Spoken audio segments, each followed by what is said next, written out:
প্রবল দাবদাহে কিন্তু পুড়ছে গোটা ভারতবাসী।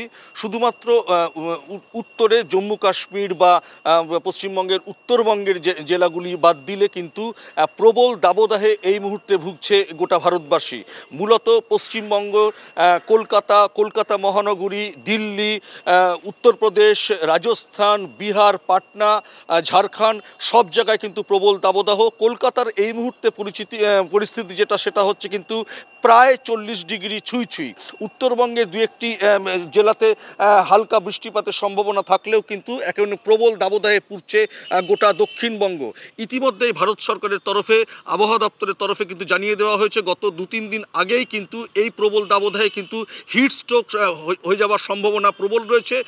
বেলা 11টা থেকে বিকেল 4টের মধ্যে বিকোপ প্রয়োজন না পড়লে সাধারণ মানুষকে কিন্তু বাড়ির বাইরে বেরোতে বারণ করা হচ্ছে। সেই জায়গা থেকে কিন্তু দায় দিয়ে এখনও পর্যন্ত আলিপুর আবহাওয়া দপ্তর বৃষ্টি কবে হবে এরকম কিন্তু কিছুই এখনও কোনো ঘোষণা দিতে পারেনি। সেই জায়গা থেকে কিন্তু এই মুহূর্তে পরিস্থিতি খুবই ভয়াবহ।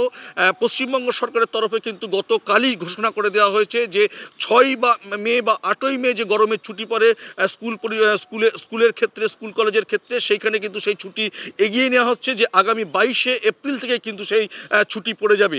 প্রবল দাবদাহে এখন সত্যি করে দেখার বিষয় যে কলকাতার রাস্তাঘাট কিন্তু একেবারেই শুনশান। বেলা 11:30 12টার পর থেকে কিন্তু কলকাতার রাস্তাঘাট এবং বিশেষ করে যেটা হচ্ছে শান্তিনিকেতন, বীরভূম, বোলপুর, আসানসোল, দুর্গাপুর, এখানে কিন্তু ভয়াবহ পরিস্থিতি দেখা দিয়েছে।